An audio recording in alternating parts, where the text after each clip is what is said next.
Welcome back, Fan of Power. That's what this is. I'm Josh. That's Jeremy. We didn't do one last week. You didn't hear from us, and you were scared. You were worried. You thought something might have happened to us. I died, and it's this guy's fault. It's not. It's my fault. We had one opportunity to get together last week, and I said, Jeremy, we can't get together. My doggo is sicky, and I stayed home. True. But he's fine now. He ate a whole chicken, right? Yes, this dude. Lights. Boop. Ooh, nice. Okay. He is. I'm probably going to throw a picture up right here because he's just the cutest doggo there ever was, other than our other doggo. And he's a rascal. He's a garbage diver. You know, he's a dumpster diving dog. He was a rescue. Grew up on the streets in the winter, so who knows how he had to scavenge, right? Mm-hmm. He's never grown out of it. And I wake up from a nap.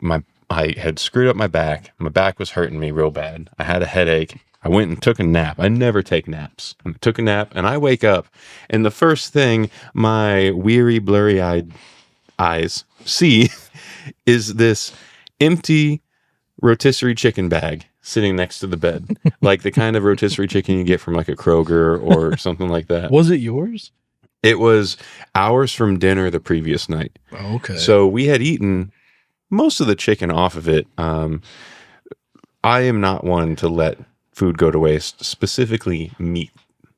So homie went back for the bones. Which is a very, very bad thing to do when it comes to cooked bones and doggos. Ooh. I woke up in a panic. Real bad time. Was he okay? He was acting a little bit weird, and then he was fine. I immediately fed him some white bread, which they say is good to do because it can help like form a little cocoon around bone shards. So the two main problems is they splinter and they can get into the air passage. It's just cooked bones too. Yeah. Raw bones are fine. Yeah. And then they can splinter and then like puncture intestines and stuff. So fed him white bread, monitored him real close, and then just super plain like boiled chicken breast and white bread with a lot of water to make sure he was getting enough liquids and stuff. But he's fine now. He was fine the whole time, really. Crazy dog. Dude, I was beside myself in the most, I don't know. You were a B-side. B-side indeed. Tighten the legs on this table, huh? Or you just don't wobble it. You don't have to tighten them if you don't wobble it. Okay. What are we talking about today? We had talked in the past on the phone, on the cellular, about maybe going through our like introductory setups, if you even want to call it that. Oh my gosh.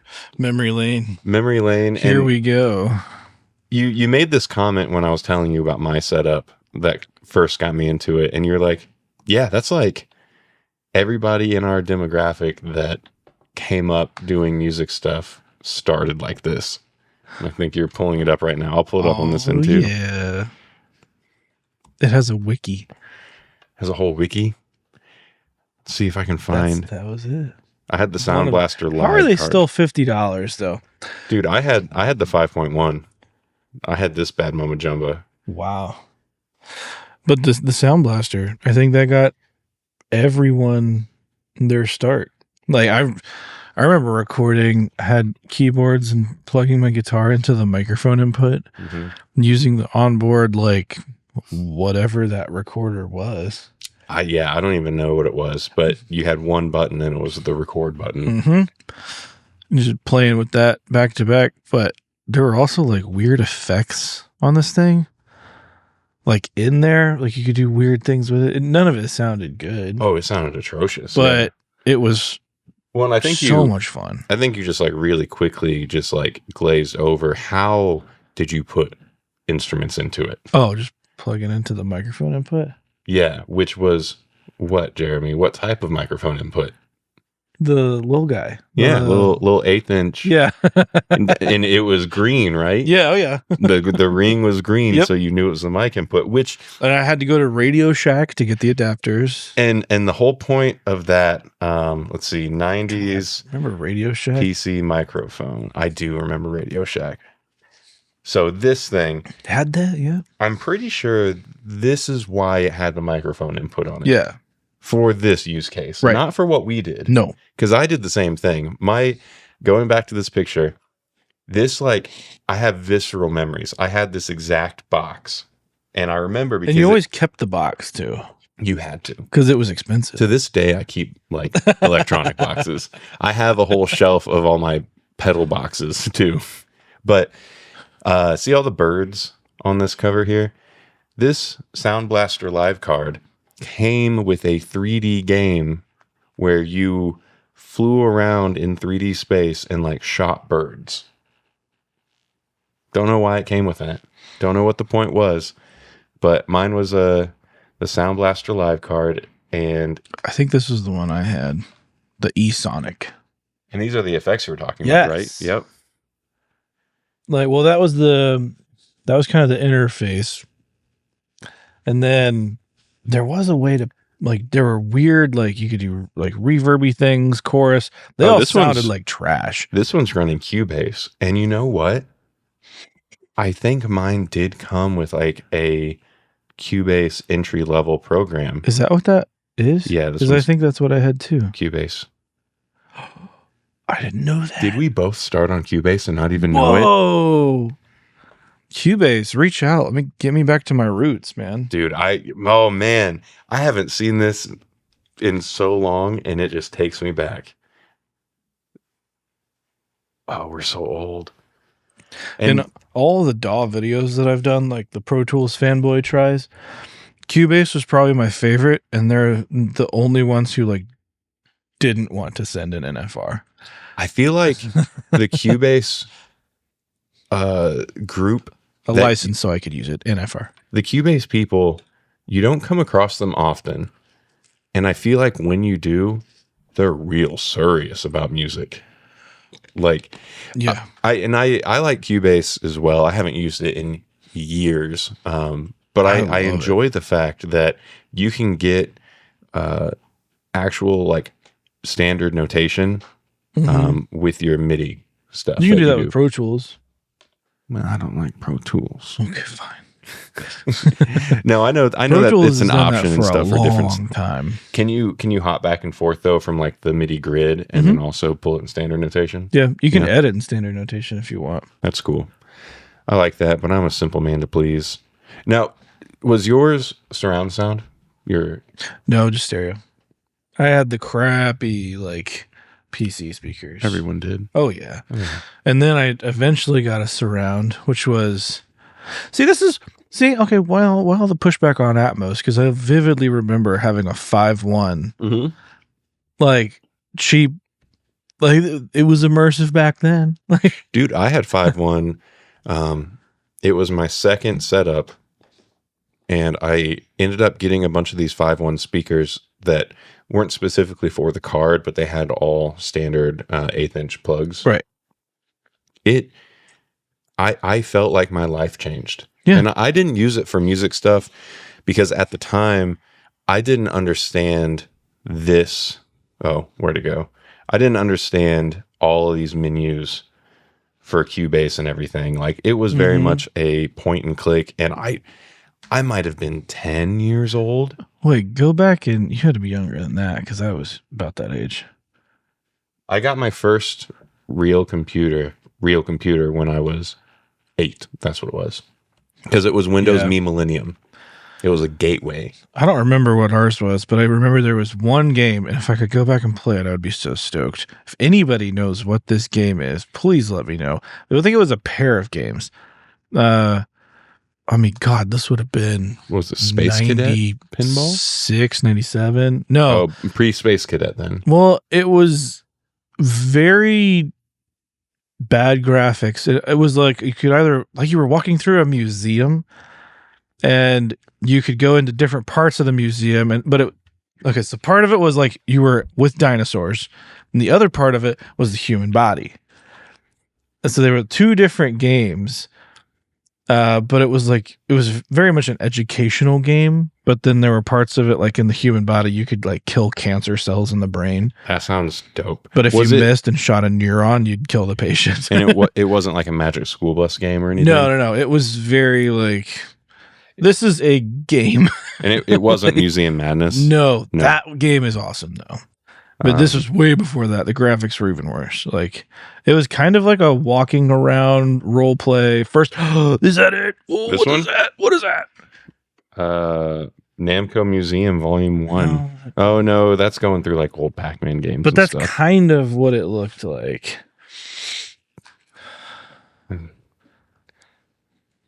I love unlocking all these like childhood memories.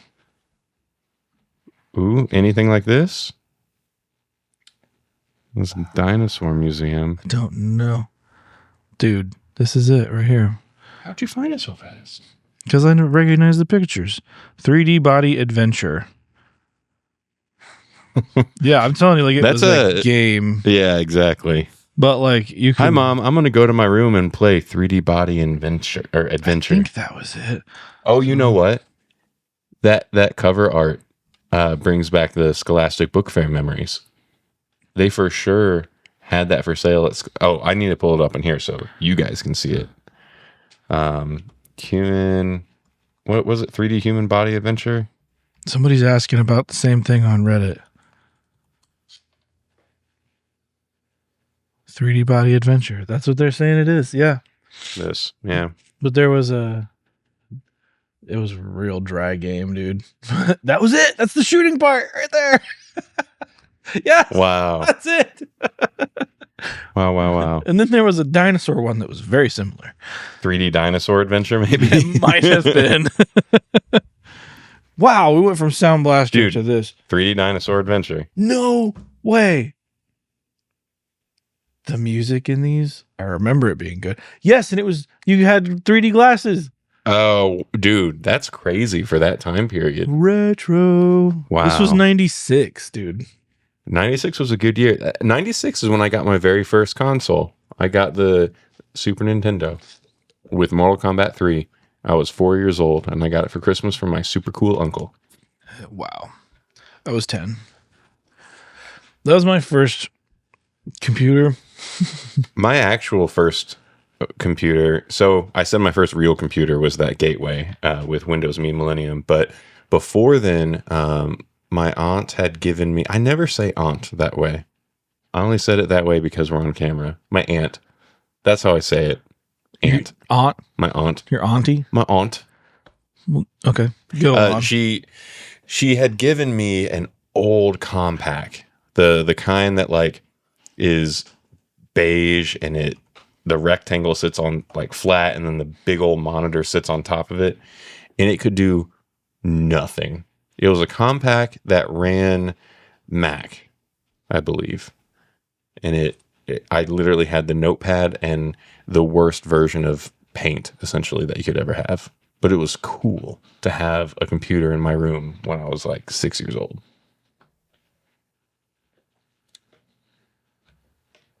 What you doing over there, bud? I was trying to play it. I found you can play it online. You can play it online? It's not going to load because I'm on an iPad. Oh. Okay, well, we can come back to it. Does it kind of work? It looks like it. Just installing DOSBox.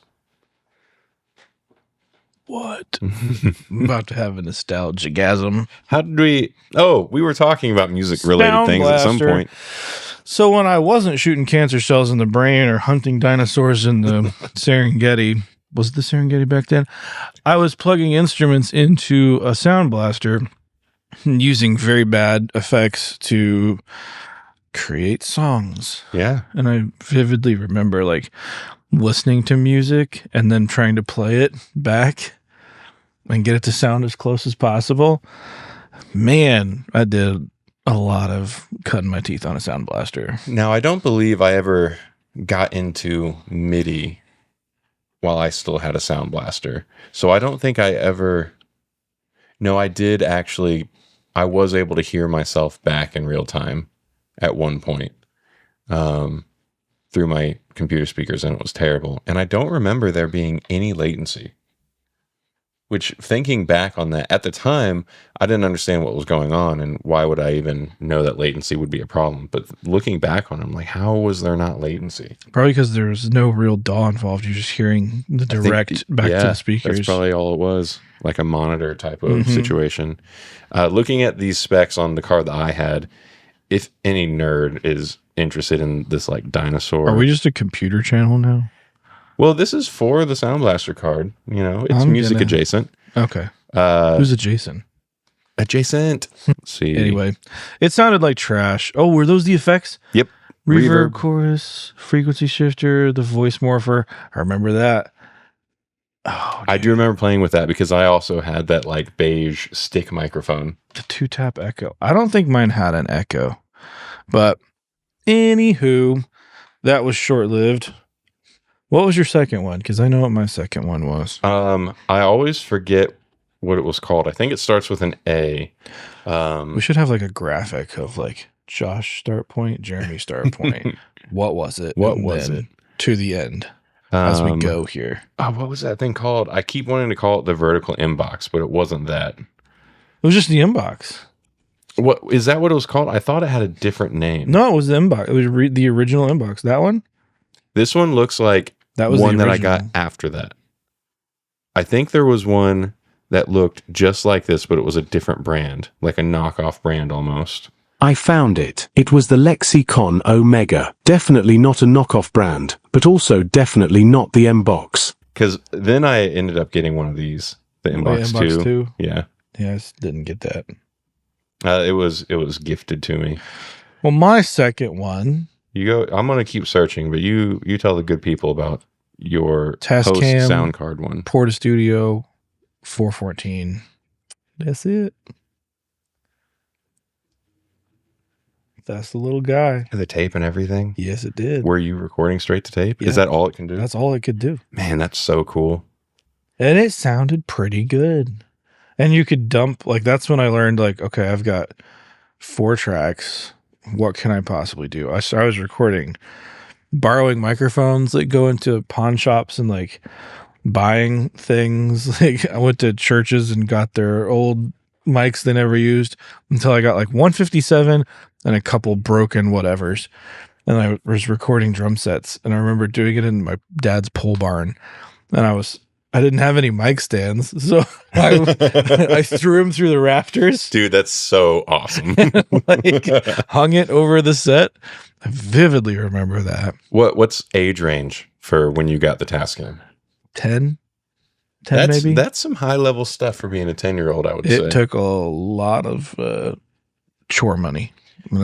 See, what grade is age 10? Mowing yards. Is that, what, like 3rd grade? So my 5th grade. 5th grade. Okay. Would have been this, like, yeah, I was pretty well into guitar and I was bad, but. So I also had a foray in the tape world. I did a little bit of recording, but it was tough. So I grew up playing piano. This is long before I picked up bass or anything. But when I was like maybe 6 years old, I had one of those, like, I guess you could think of it as like a karaoke toy, but it was a tape player and it had a microphone on it. Yeah. And you could record to the tape. Was it like a talk boy? Oh, I don't know. It was for sure a toy. Because my wife still has a talk girl and it's awesome. No, it was not nearly as cool as that was this. The one at Home Alone.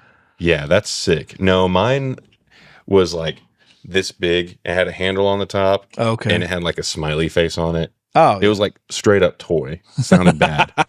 But I would, like, you had to hold the button on the microphone and record. So I ended up like getting rubber bands to keep it held down and like would play piano into it. That was fun. That was cool. But I ended up starting a side hustle at a very young age of selling pirated music. Yeah. I would. You're why this exists. From the radio, though. Because I didn't have internet yet. Oh, everybody did that, though. But I would take that speaker to the car, wait until the radio came on, because I didn't have anything to record radio straight to tape. I didn't have a boombox that did that. Yeah. So I would just hold the microphone to the speaker for the whole song. And you sold it. And I sold it on the bus. I would sell tapes on the bus for $1. Did it cost more to get the tapes, though? I didn't have to buy the tapes. Good point. It's not overhead if you don't have to pay it. Yep. But dude, I remember on this tape machine, you could hit record, play, and fast forward at the same time. How does that work? So, okay, if you had a part, like you could lay down something at double speed. So when you play it back normal, it's half speed. Which we do in Pro Tools all the time as a gag. Yeah. Just playing it. Yeah. But like, yeah, so you could figure out or like detune your guitars or make your voice sound really deep or really high if you did it in slow-mo. Which is great for when you're 10. Yeah, it was a lot of fun. Learning those weird, like, this only exists because of the limitation of the recording surface.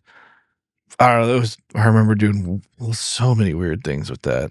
You don't have any of those tapes anymore, do you? That'd be crazy if you did. No. That'd be awesome. I want to get a tape player like that again and like track like that again. Well, this one's only $250 and it's missing a lot of stuff. That's a lot. That's ugh. Yeah. They're Like all pretty pricey. Yeah, it's kind of stupid. I mean, they sounded okay, but they didn't sound good. I wonder if it's just the rarity of them now. Look at that spike. Jeez.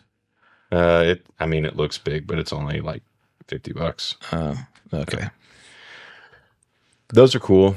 I never had like an actual I never had anything with faders until many years later. Oh, by the way, are you on Reverb? Because you can go to my Reverb shop and see what I have for sale. Buy you a microphone. They're good. I just have too many. How do you get to it? I just searched Recording Studio Loser. I think it's just Jeremy Mang. Oh, putting your real name out there for the people. Well, I've had that long before the channel. I don't know how to find people. How do I do this? Shops. Hang on. We're gonna do this. I can also put a link in the description. Search shop nice. names. German. Jeremy. Not shop. Maybe Maybe there's like some safety thing where you just can't search people. Called? My shop is called Jeremy's Shop. I bet you're the only one that has a shop named that. Jeremy's Shop. There it is. It actually works. Hey! That's so crazy. So he's got some things for sale. Look at those. Oh, man. The most buttery product photos of all of Reverb. That's all I'm saying. Just like, ooh, buttery smooth. You want microphones? Come on down to Jeremy's Shop. Step right up, folks. Get your microphones Basically here. brand new, lightly used, the best microphones you'll see it all the time. We'll beat any price. That gave me strong Rick and Morty vibes, and I love it. Never watched it. You're missing out, man. It's a fun show. Yeah, whatever. Okay, what were we talking about? Recording. So skipping over the first one, I guess, I had the Inbox Mini. No, Inbox 2 Mini. Man, they were trash. Yeah, they were not good. They were not good at all. Big time trash. Well, maybe this will be easier rather than going back and forth. Like, let's go through your lineage first. So you start on Sound Blaster. Start on Sound Blaster. Then you had the whatever mystery box we can't find. Yep. Then an Inbox 2 Mini. Yeah. And the Mystery Box 1 came with a LE edition of Sony Acid. So that was my first DAW that I actually approached as a DAW. Because like we just discovered, the Sound Blaster cards came with Cubase. I didn't understand any of that stuff. So I didn't actually learn what DAWs. 3D Buddy Measure. Whoa. Okay, imagine this on like a huge CRT. Oh, wow. You know when nostalgia just like kicks you in the nuts for a second? Yep. Oh man. Do you want to take it for a spin? no way, dude. This is wild. Let's play Body Recall. Oh, it's like a memory game. Click on one of the 12 tiles to see what lies underneath it. Remember what I don't know how to get out of How this. come people didn't understand plosives back in the 90s? Liver. Stomach. Whoops. Those aren't livers. Those are kidneys. Mm-hmm. Brain. Oh, stomach. Stomach. Stomach. Stomach, okay. Stomach. Where's my Tum mouse? tum. Come on. Oh, there's a liver. See, this is why I know my body parts. I'm telling you. This is why you know my body Okay, parts. we're okay. Brain. Oh no. What? Where was the brain? Lungs. Heart. Dang it. Heart. Okay. Got it. Let's go. Brain. Brain. Yes. Can we take a second to appreciate this music that's going on back here? I'm telling you. Okay, last one. I gotta redo this, and then I'm gonna shoot some cancer cells in the brain. I'm telling you. Do it. We got to kill cancer. There's the title for this episode. We killed cancer. Oh no, there's a level 2. How do I get out of this? Oh no! Body adventure. Do I click you? There we go. Okay. Oh, you go through the emergency room. Let's put it back in full screen for the people. I don't know how. Help! I need an adult. Save the patient. It's up to you. Oh, Jeremy, that's a lot of pressure for a kid. When you're like 8, dude, this is a big deal. Literally click the right things or they will die. I don't remember what to do. Click to play the emergency game. Save the patient. It's up Oh, to is you. it not gonna work?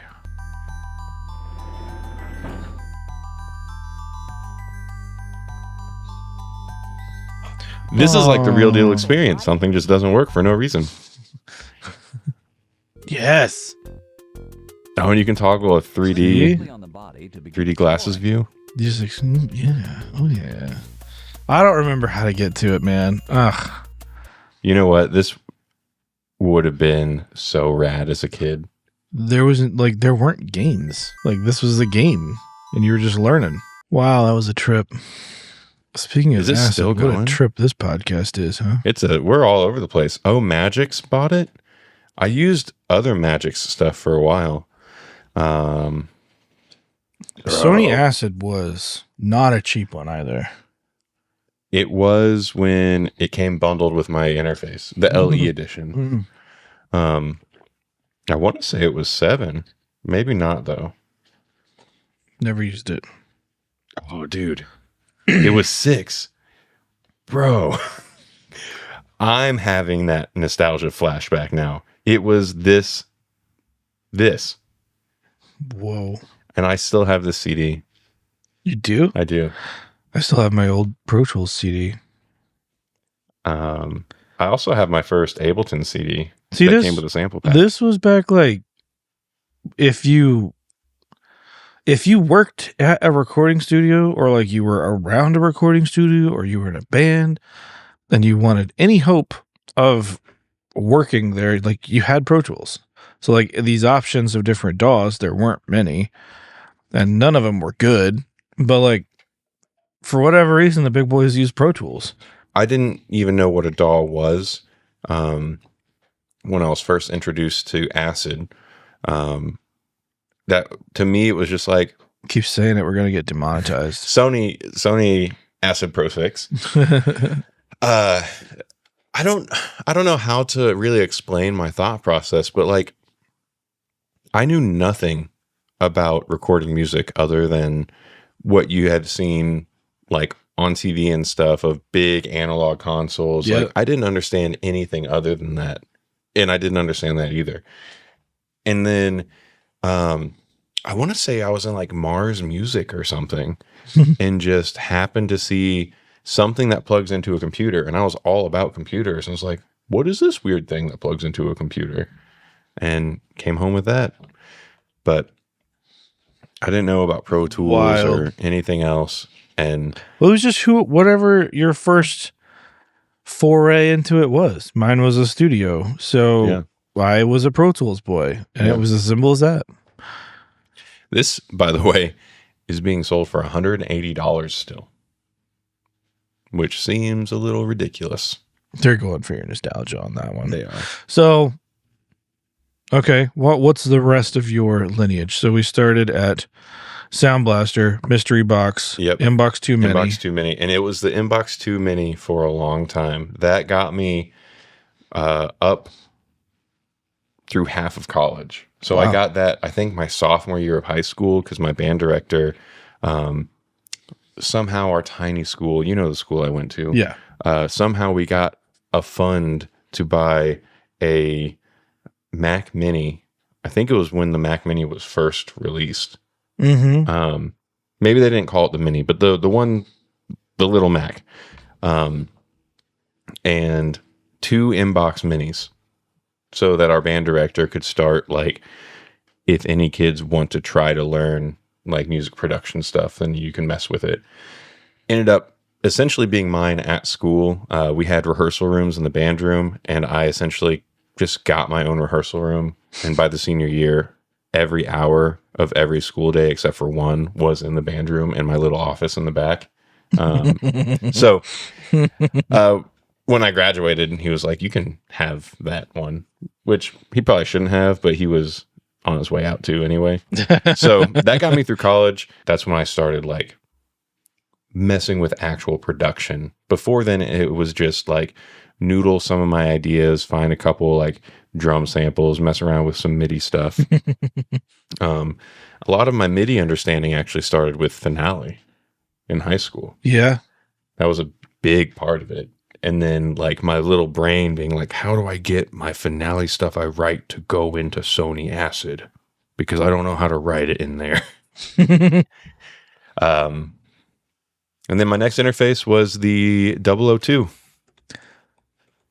That's really interesting. Like, just wherever you land kind of dictates what happened after. Like, your little foray into Acid makes you loop based and you understand Ableton really well. Mm-hmm. Whereas I stuck with Pro Tools. I had no loops.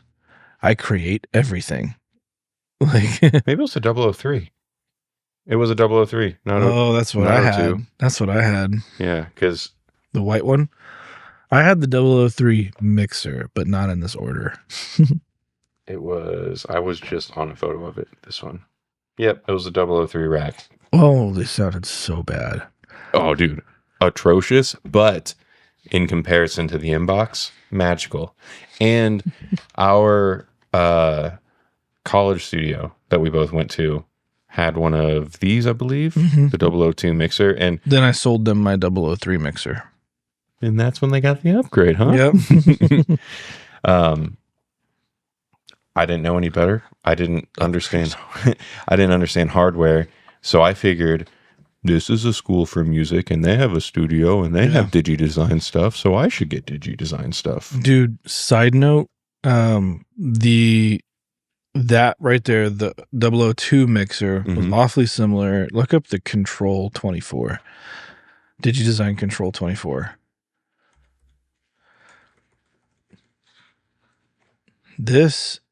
Whoa. So that, probably one of the best controllers, period. And you can get them for a song now. Really? Like, they used to be like 30 grand or something. What makes them so good? It's just a really good controller. I mean, it had, Are they motorized? yes, it had, and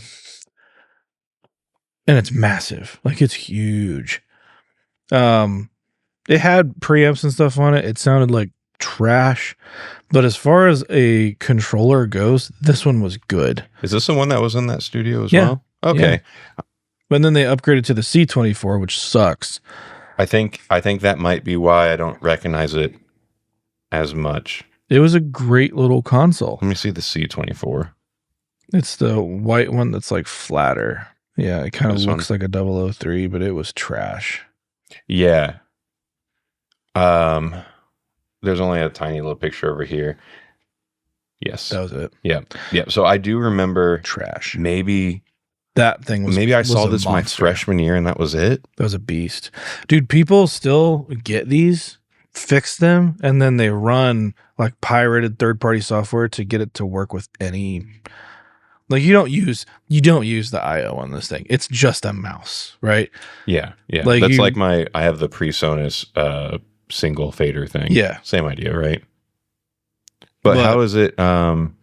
Is it just USB then, or do you have to use Honestly, I don't know. the card, like an Avid card? Because I see it has the Ethernet jack on it. I don't know. That must be its only. Yep. So it looks like it had an old DigiLink connection as well. But I bet it could be modded. Oh, in there's some people who different way. mod them and like pirate the software and like unlock it and jailbreak it. I don't know, whatever you say, but solid little control surface and like really cool. And they're impressive when you walk in. Oh, it looks. It's got all the lights on there. It has more than just the faders. It looks like you're there to do business. I loved mixing on that thing, and I hate control surfaces. But yeah, you've never really had one here, right? I've had many, and I get rid of them. Maybe that's why I think you've never really had any. The Avid Artist Mix, trash. Yeah, it's so hard to find like a good control surface. The Avid, what is it, S6? Like the names make no sense. S1, okay. The 8 fader banks, but it's $1,500. So the Avid S1, this Yeah, guy, $1,500. that looks like it'll break. They break constantly. I mean, The church that I worked at had 6 of them, and 4 worked. And even then, of those, like faders were constantly dying. are they motorized as well? Yeah, ridiculously expensive, barely works, awful. And the touch response, like you have to constantly take the keys off and like try to get the touch to it's trash, dude. That's absurd. That's $1,500. Yeah. And like to really use it, you need Does it come with the iPad? No. Nope. What in the world makes it worth that? Nothing. It's trash. It's literally, it probably has a Bluetooth transmitter that encodes like MIDI in some fashion, and that's it. Yeah. Dude, the S3 is a little better. For whatever reason, it works a little bit better. I mean, it looks bulkier. Oh, nope, it's still just flat. Yeah. I don't like that. 16 faders. So it's like twice the cost of an S1. But then you get into stuff like the S16. Does it do the thing that like Black Magic does, where it will come with the software if you get the hardware? No, you're just buying hardware. I thought I didn't like Avid. Now I really don't like Avid. Their hardware is a joke. But they decoupled the use case. So like, but that's the thing, like nobody makes really good hardware mixers. Like I like the PreSonus stuff. I know there's a lot to be had there, but it does all. This is the one I have, the fader port, the single one. Oh yeah, $200. Super cheap. It's motorized. It does everything you need. You can get it to work with whatever DAW you want, and then you can even go in and program the buttons to do other MIDI control, because every button is just sending MIDI. That's cute.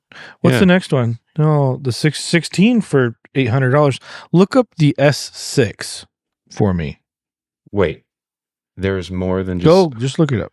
I don't want to. The Atmos. Well, one. don't go there. Go back up. It can do Atmos, but it's not developed Build your for own Atmos. Avid S6. Just look at the first one. This one? That's the live console. Okay. Just yeah. There you go. Oh my. Yeah. $161,000. Now you can get them for like 30. But it's a mouse. Like it's not doing anything you can't do with a mouse. But it got shiny lights on it. And like, And a knob. here's the thing I don't understand about Avid's control surfaces. These are great. I've mixed on those. They're awesome. 30 grand at the bottom? No. That is absurd. Absolutely insane. And pair that with like, okay, so we both worked at, well, you've done work at Gaither Studios, right? So one of their rooms had, do you remember the old Euphonics console? super expensive, right? Right. It's just Always. just a mixing console. Yeah. It doesn't have I/O, but that was like in the hundreds of thousands of dollars. Do you know how long it was supported for? Not long. 10 years. 10 years. You could make it work longer than that, but if anything happened, you're done. Yeah. That was Euphonics. That wasn't Avid, but like that Avid also has a history of doing that because like, okay, the studio like around here, Ball State, Mm-hmm. they put in a huge DigiDesign Icon series console, which literally, again, it's a mouse. It can't do anything that you can't do with a mouse. Right. And it was hundreds of thousands of dollars. And then it all of a sudden is not supported anymore. Which is crazy. Yeah. So then you go and you do work there, and like all of a sudden this bank doesn't work and this bank doesn't like. It's just so sad. Like, I'm not blaming people for buying them. There's not another market. Like, if you want that, it's still cheaper than buying a console if you're used to running Right. faders, but it's like, Get a fader port. there's got to be somebody out there making stuff affordable. This is dumb. Some of the functionality of this S6, like, I get, but also, like, I don't understand. Why do I want my EQ to be on this thing in front of me when it's just going to be on the computer in front of me? I don't know. I mean, okay, this is taking a little bit of a left turn. So have you seen the SSL controllers? I've seen, like, the entry-level consumer stuff, but not their controllers.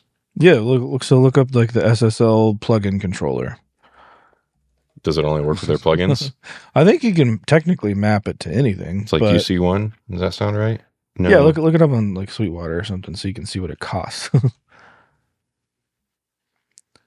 Jeez. And you know what it doesn't come with? The software? The plugin. How? It's got so many good reviews, too. So Is this... I'm sure it's a good controller, man, but it's So, okay, let me make sure my brain is braining right.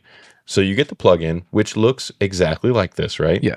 Which is supposed to kind of emulate the hardware that Yeah. looks like that. right. And so you buy hardware that looks like that doesn't actually have the hardware, but it still costs $800 to control the software that's supposed to be the hardware. Right.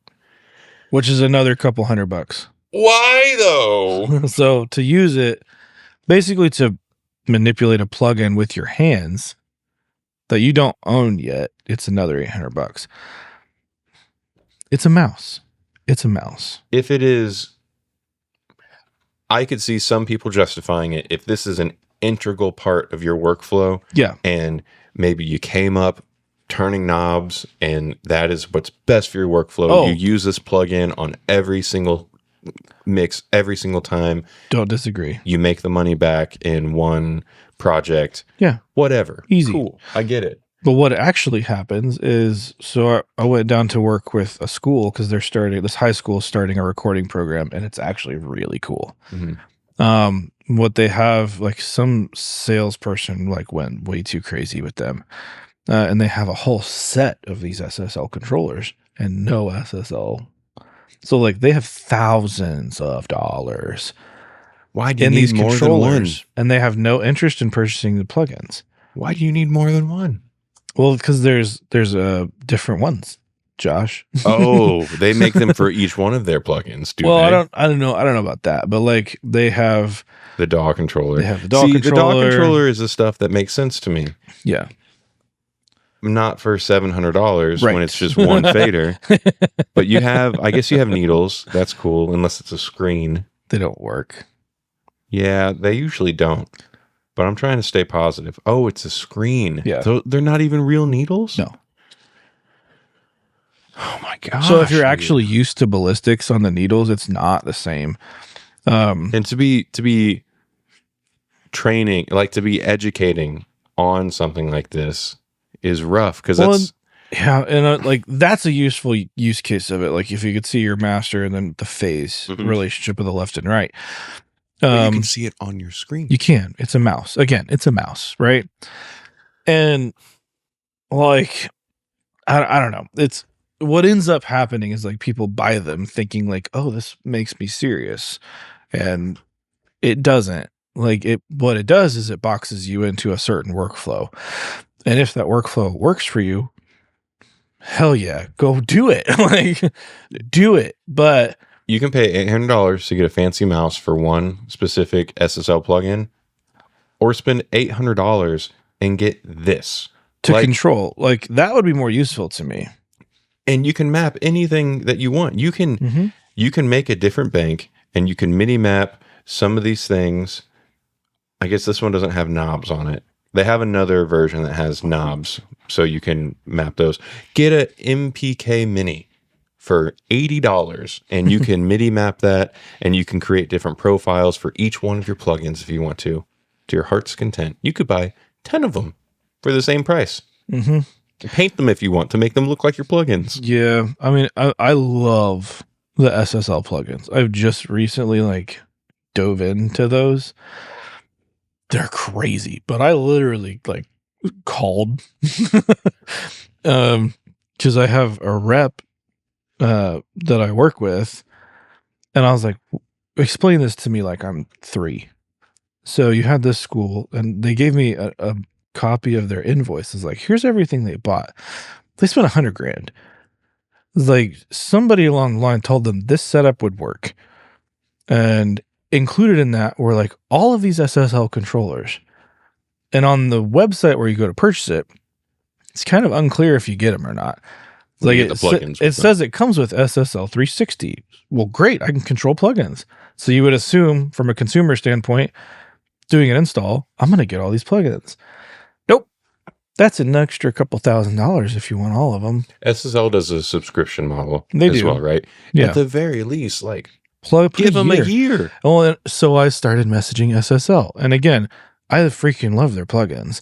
But I think this, whatever, between like the development team and the marketing team, there's a disconnect somewhere. Like, it's dumb. It's Yeah. really dumb. Well, and I mean, it sounds like whoever was on the project for purchasing all the things either just was extremely uninformed on what to get, or it was like some shady salesman from somewhere. I think it's a like, mix of both. And we get a it's like kickback on these. Yeah. So maybe I'm going to sell them a bunch of these things. I think it's a mix of both, honestly. Like, as the high school, they don't know what they need. They're trying to do something really cool for the kids, and honestly, like, the vibe over there is awesome.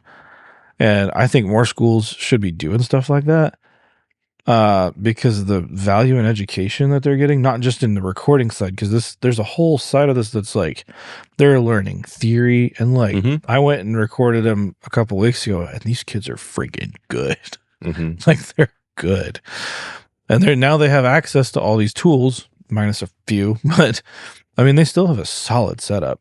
Like, they're running Lynx converters and like Audient preamps, like 32 channels of Audient. I got 2 channels of inbox when I was their age. Yeah, know? I mean, and they have like really good mics. They have a U87.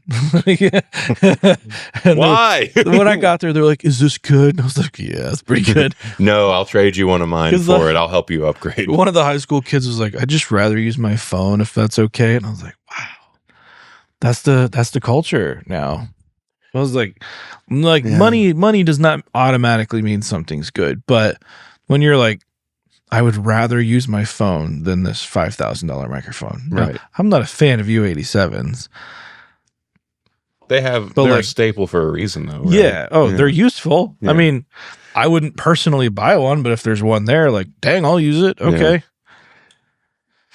Back on this SSL controller, I guess one other thing that makes sense.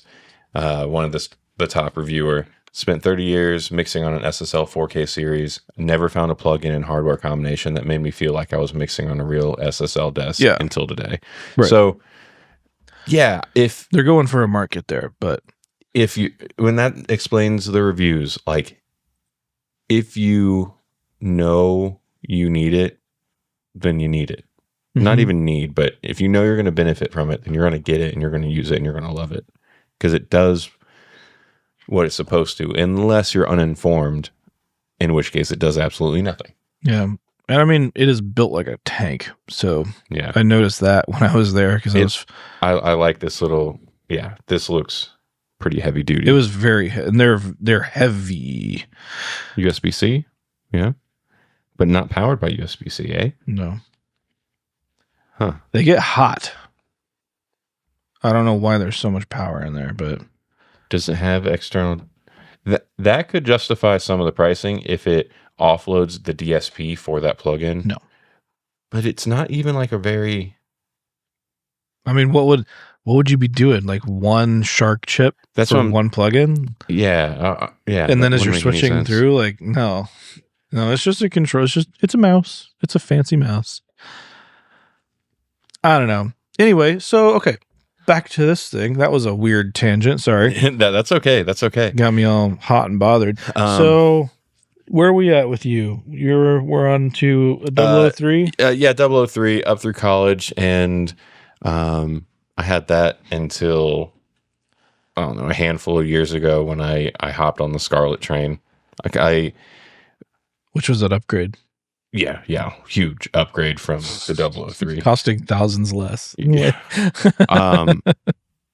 And I didn't want to go the Apollo route. This was during the huge Apollo phase. Yeah. Like So everybody why? and their brother. Why didn't you want to go Apollo? I understood that there was an ecosystem going on. Mm-hmm. I've already been like very plug-in centric since I got into this and understanding it. So I didn't like the idea of having. We talked about this a little bit previously with like the iLock stuff. I don't like my hardware locking me into something. It just feels gross to me. It feels like, I guess, like claustrophobic in a way. And they were crazy expensive to even get like the solo or the 2-channel one. Mm-hmm. It's like, why would I do that when I can get 16 channels for a third of the price? And as far as I understand, especially during that time period, the preamps were the same, if not better, on the Scarlet for like, like I don't remember exactly how it went. Converters. Was it converters? Right, yeah. Okay. So for a while, when the like UA was way ahead of everybody with that stuff from a consumer standpoint, and then here comes Focusrite, like doing their homework. Like, I mean, at this point, pick one, point at one. They're all good. Mm-hmm. Like, but that wasn't always the case. And a quick interjection. I'm not using it to record a full drum kit. I don't mic almost anything with it.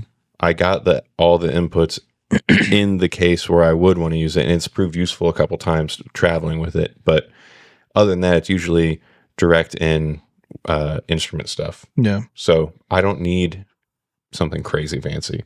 and that's where you're at now, right? That's where I'm at now. It would be fun to get something like really wicked cool in some way, like getting the Neve one, since I don't need all the channels. You want it? No, I don't think so. Okay. Yeah. I'm happy with what I have. It works great. There's still room to improve it. If I want to get a second set of reference speakers or something, I can do that and use it, and it works great. I'm really enjoying the time that I spent with the HD8 with the travel really rig. good. That one is awesome. You didn't mention that one but it is kind of yours. So Yeah, that's true. That's true. It's the bands. We use it in different ways, but I guess it is getting a lot more use than the Scarlet is. But I don't mix on it, so it's a solid little unit. There's something to be said, like even if something's like not the best, if it just gets out of the way, it gets out of the way. Like- are you talking about the Focusrite stuff? The HD. HD8, yeah.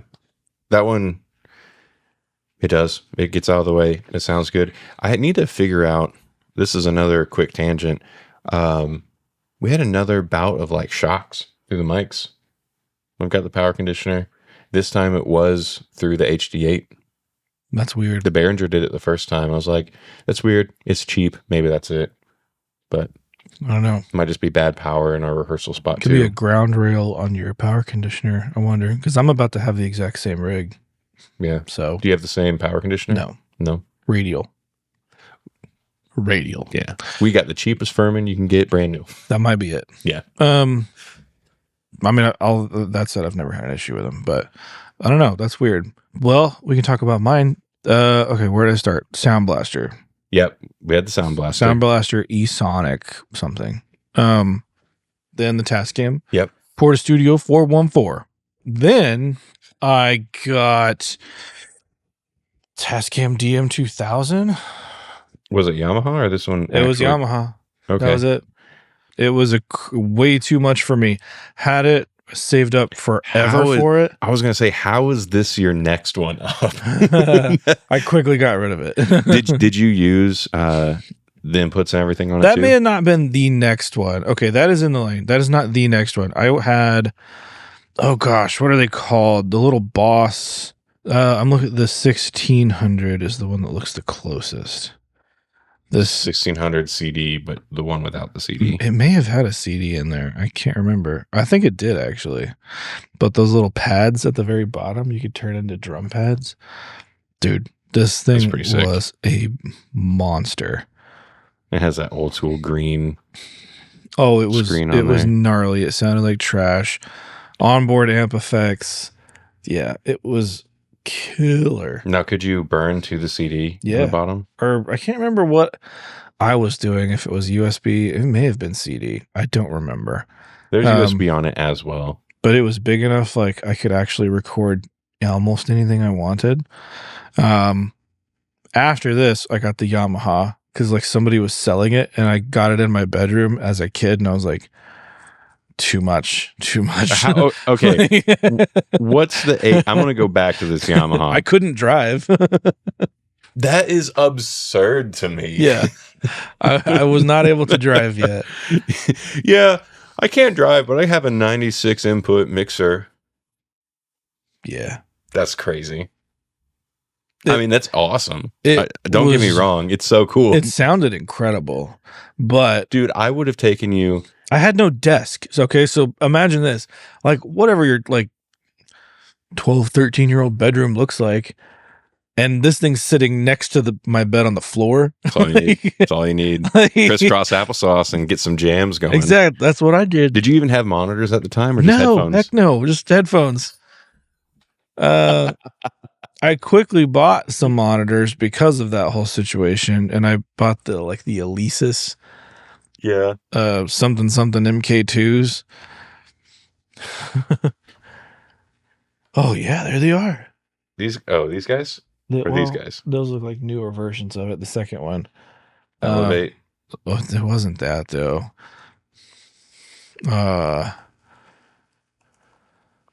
There's so many like MK2 versions, but yeah. Who knows what they were? This is what they were. M1 MK2.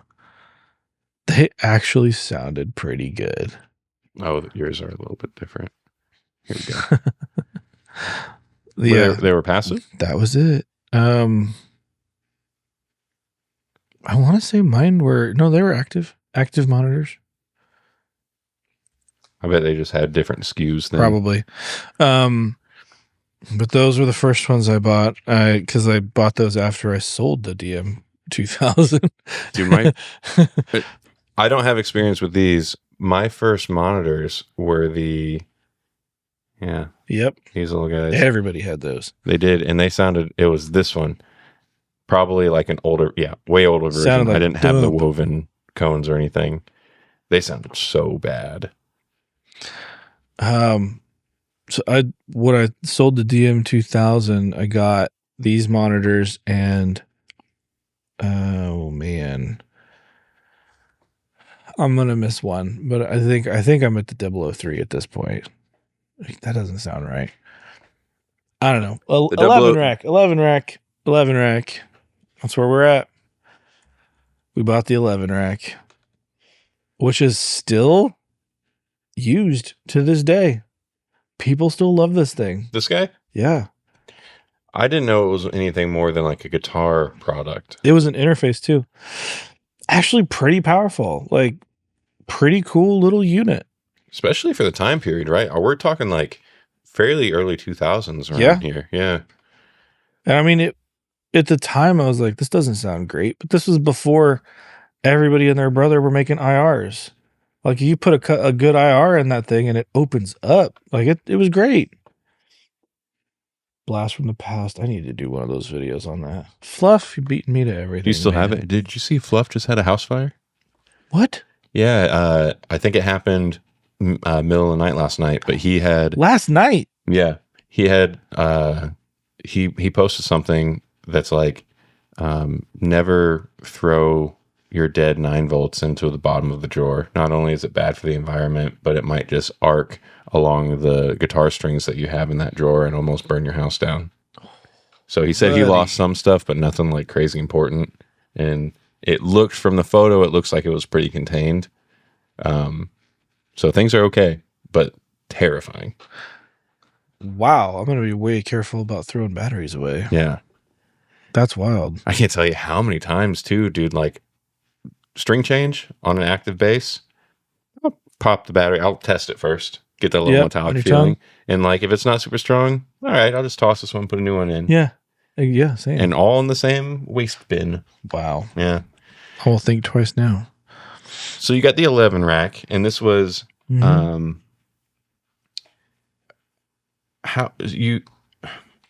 were you only using guitar into it? Does it have other inputs on it? Yeah, you could do microphone inputs, everything. That's pretty cool. It was like a guitar modeler that was also an interface. That's how you can think about it. I'm surprised that this kind of thing hasn't come back around. Like, I could see Neural DSP putting out an interface that's this essentially. I don't know why Axe Effects doesn't do this. Like, They kind of do though, right? Because doesn't Axe Effects have a microphone input on their whole floor unit and everything see, I too? don't know. I guess maybe Or maybe they do. maybe I'm thinking of Head Rush. Maybe that's the ones that do it. Sorry if you like Head Rush. So anyway, this is getting long. I'm going to blast through the rest of these. Okay, so You're here gonna we go. sound blast through them. Where were we? 11 It's okay rack. if it's long. We're a week behind. We We need to have catch up. given the people what they want. We have the 11 rack. Yep. Then we go to a 003 mixer. Okay, so just the mixed version of what Yep. I had. And now we're starting to do projects for money. Yeah, And that thing sounds like god awful trash. so bad. And every single knob and pot was just noisy. Every, It doesn't matter what you do. Ooh. Scratchy. Yeah. Brand new out of the box. Scratch, scratch, scratch. The faders worked really well though. I was jealous that I didn't have faders. I never had room in my, like, by the time I was using this, I was getting my own place off campus and stuff. Yeah. And I didn't have room. I was sharing apartments with friends and all that. But so 003, now we're starting to charge for work. Yep. Now what are you looking at? I went from that to an Apogee Ensemble. So that was the big boy upgrade, right? That was my first like, okay, we're doing this thing. Because that's the first time The other than old Apogee Ensemble, that one, which This one? I am trying to get back.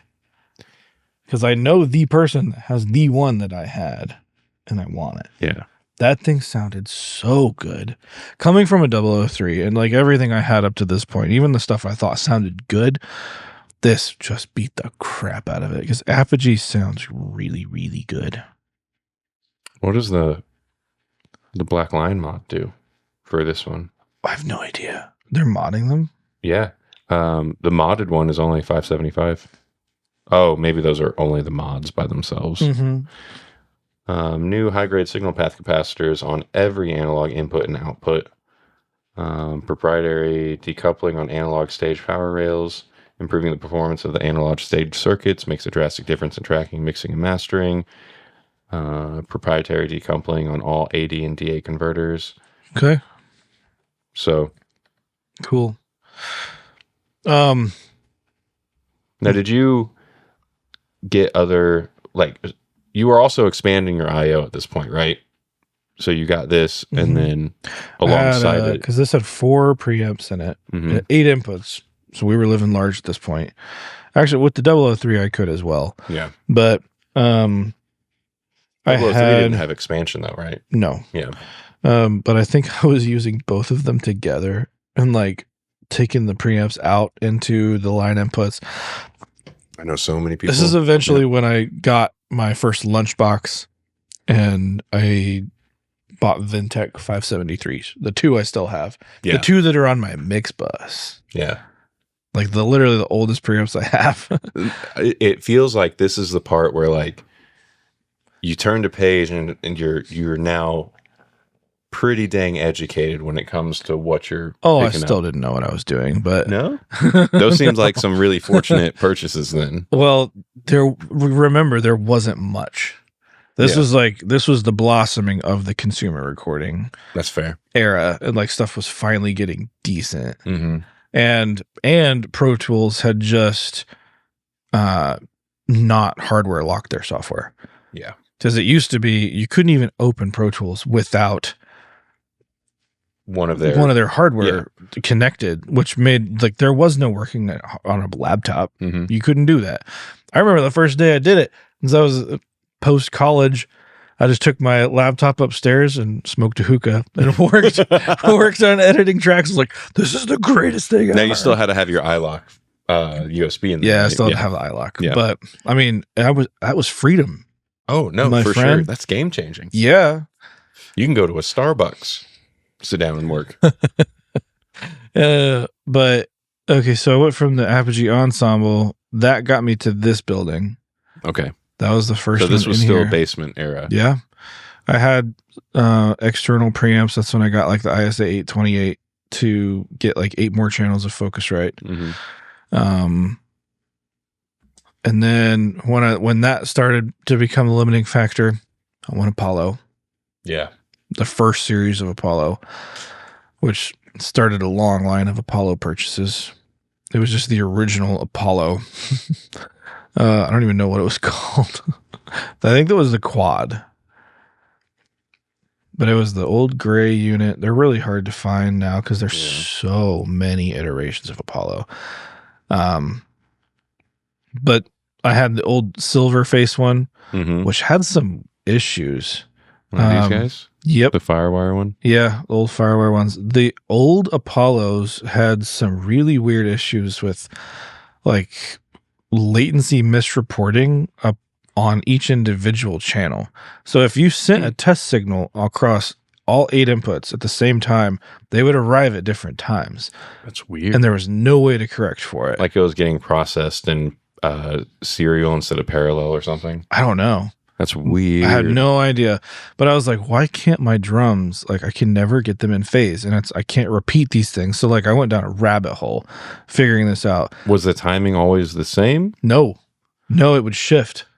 It was like the clock was jittery or something. Oh. So then I bought a really expensive Antelope word clock. That was the dumbest. I mean, it was necessary at that time because clocks. Educational. Yeah, they're very expensive. Had it for a while, but it kind of fixed some of my issues. I got a couple more Apollos just to expand the I/O. Then went from Apollos to full-blown HDX rig with Burl conversion. Yeah. And there we are now. Yeah. Where does the slate fall in? The Raven? Yeah. Oh God. That was still Apollo running era, Apollos. Right? Yeah. And I think I had it while I was running Burls. Yeah. But it was just a TV. Yeah. I mean, I remember I saw you right around when I think you first got it. Either first got it or first installed it. The Raven. Yeah. I remember thinking it was the coolest thing ever because like it was. That could have been touchscreen was still like we had phones, iPod Touch and stuff. But something that big though. Yeah, it was cool. Yeah. And then it wasn't good. They just never worked. Yeah. It never worked. It's the dumbest. That's been a video I've wanted to make on the channel, like the stupidest purchases I've ever made, and that would be at the top of the list. But it was so dumb. Yeah. And I bought it twice. That's how dumb I am. Do I know about this? Probably not. So I had bought it the first time, could not get the damn thing to work. And like I would be on the phone. Like there was one support guy at Slate. We were just buddies because I was always talking to him. And Hey Earl, how you doing today? he's actually a really cool guy. He has a YouTube channel. I wish I could remember who he is at this point because it's been years. But I was like, this just isn't for me. And that was the first iteration of the Raven. So then I bought it again when they did the second one. And I was like, all right, early adopter. So there were issues. Let's go back. Nope. Same thing. Like the issue is like, it just doesn't, it gets really bogged down. And it didn't matter what machine I had put it on. Like, because it was the whole like computer itself too, right? No, it was just the TV. But it couldn't process, like, I don't know if like, it would just slow down like crazy. It's weird. And the internal like TV part of it wouldn't even function the right way when you had touch engaged. So it was like you could either get like 2 frames a second or you could use this thing as a mixer. And I was like, this is dumb. That's and it was rough. like that on anything I plugged in. And it was at like a few grand when it came out, right? Or a couple It was grand? I don't think it was that expensive, but it was expensive. But then I've had probably every little thing, little Focusrites, obviously the Neves, sound devices, a couple of the smaller Apollos. Yeah, smaller Apollos, PreSonus, and then in the B room right now is the Aurea, which I really like the Aurea. And you have, I know just as preamps, but you have the Claret stuff as well. Mm-hmm. Those aren't the interface versions. Yeah, I said just the preamps, but yeah. I'm just thinking through like things in the similar vein. Great little preamps. Yeah. That was fun. That's my long lineage. We still have to do Rex, but it'll make sense if I say it now. Drop your lineage in the comments. Tell us like how you got your up and up. What was your first foray into all this audio stuff? A Sound Blaster card? Or was it something before then? maybe you're a generation ahead of us, and so I did skip over like working on tape in a studio, but like of what was mine. Yeah. So that's fair. Now it's time for Record Rex. You got one? I got one. I do have one. Let me pull up the YouTube musics. You want to go first? I would love to go first. Hit me, Daddy. Molass, Molass, Jupiter Horizon. This has been a binge and a half for like the last week for me. Get ready, buddy. You're going to love this. Oh.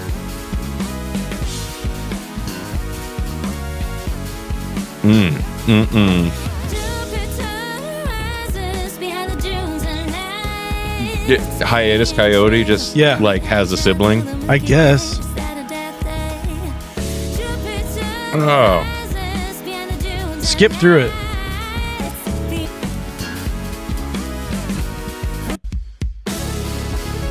Oh. Oh. Okay, Thundercat. I knew it's like every band you like all wraps into one. And like criminally low listens. I want to see these guys live. Bro, this is so good. Gotta find out where they are. First of all, gotta subscribe. Hey, Molass, if you want an Atmos mix, there you go. That would be wild That'd to be listen so to. fun. Like, click at some of their other stuff. What was the first one I found of theirs? Oh man, what was it called? Bro, yeah. Heavenly Ladder. Heavenly Ladder. Criminally low plays. Listen to this song. It's a long This build. is such a vibe, man. Skip through a little bit. Oh. Oh my gosh. Yeah.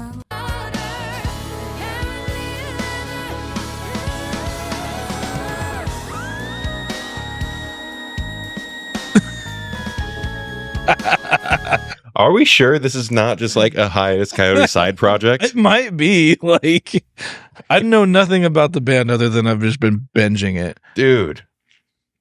Oh, I'm going to have to. They only have 2 albums. A lot of singles, though. A lot of singles. Oh, man. Yeah. Some videos. I'm for sure going to be checking this band out way more. Like 800 views, 300 views. Yeah. This album has some songs with less than 1,000 plays. Fix it, guys. Okay, before we hop into my rec, Mhm. we had another user submitted Ooh, song do it. from our guy Carl. Carl, he's been there since the beginning. Carl's been around for a hot minute, putting up with us every step of the way. I'm trying to see what you said about it, Carl. Is Carl in the Discord? I think he I is. believe Carl is in the Discord. Carl's in the Discord. You know who else should be in the Discord? Me and you. I haven't been there. I'm in there too. I have not been very active because I realized I logged into a different account, so I have not gotten any notifications. Well, they've been taking it away, so Good. you should be at I the love Discord. It. That's what it's for. It's for the community. Come on, bye. We don't have to be around for you guys to make friends in the comments. You know what I mean? So Carl says that there's a lot of them that he could rec, but this is a recent release. He didn't do anything on the record, but he does mix live for this artist. And he says that, especially for the song, the hook at the end of the chorus, but the whole song is good. So this one is Norman Lee Schaefer, Rest a While With You. I like that bass tone. Sounds like dad chorus. Lord, you count my tears, take away all my fears. You help me through the pain. I love the stock footage. Oh yeah, But I know you hear me hit me with some of that sus chord. when I call you. One sus. One. Now help me climb the mountain. 'Cause Lord, I'm counting on you. It's a feel good progression for sure. Walk with me in the I want to hear more of that bass moi that the whole thing starts out with. make it on through. It's cool. It's not my vibe. It's cool though. Bring me out of the darkness when my heart is Keyboard player doing some nice little ear candy bits there. one day. Take me home to heaven where I'll be resting a while with you. Ooh. Come on, bass, give me more moi. Rest a while with you. Yeah. I just want to hear a bass fill so bad. Shooting bop. Very cool. Well, thanks, Carl, for sharing with us. Feel free to drop some other ones. Any of you listening, watching, hearing your neighbor listen because they're hard of hearing because they've done music for so long, so they have it turned up too loud and you can hear it through your paper thin walls. You should subscribe too, and drop some music that either you've worked on or some friends of yours that are in a band that isn't super well known. We want stuff with low plays. Yeah. Give us a bunch of stuff. Doesn't matter the genre, the style, the era, anything. My rec is not something with super low plays, but I absolutely love this dude. Dothy Frere, I believe is the right way to pronounce it. I may have wrecked one of his early into this, into the podcast, but he had a new song that came out. It's called I Don't Want to Talk. I sincerely feel like this dude just doesn't miss. He just can't miss. And there's a music video that goes along with this song, which is literally just him dancing in front of this like hand painted curtain thing. And if you look real close, that's an interesting looking microphone, is it not? I can't zoom in anymore. Can you tell what that is? Mm-mm. It's not a microphone. They're hair clippers. So it's a one shot, like single shot, one chance to get this right. He's singing and dancing his song, shaving his head, times it perfectly to where he's now completely bald at the end of the song. No. Yeah, dude. And he's so good. He lives on, as far as I understand, some farm in like Iceland. He just doesn't miss. I think he got his first break from Eurovision.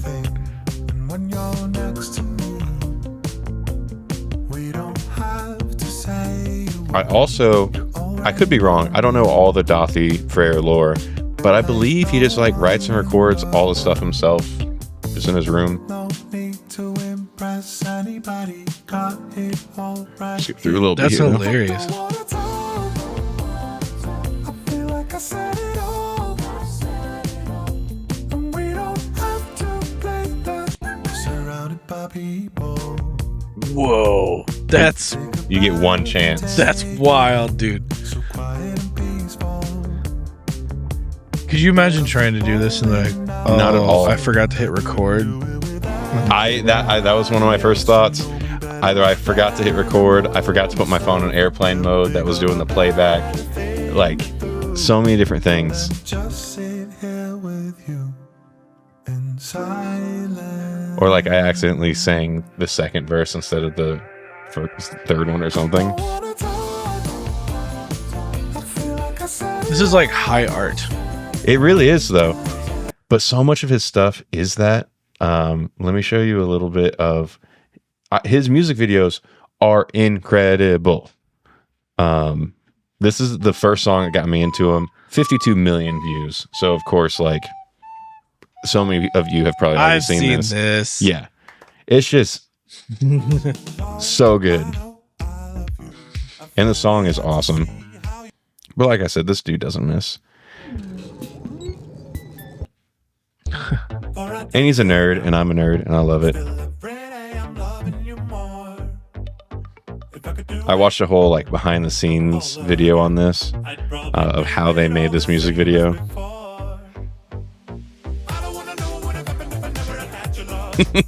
Dude, I just love it. It's like old school Godzilla vibes.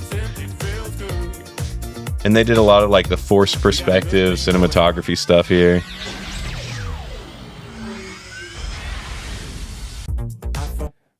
Anyway, I love this dude.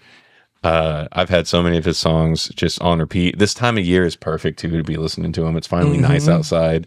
But the new one is I Don't Want to Talk. It sounds like a sad song, and I got worried thinking like, oh no, is he and his wife split up? Because so much of his music is like about their relationship and stuff.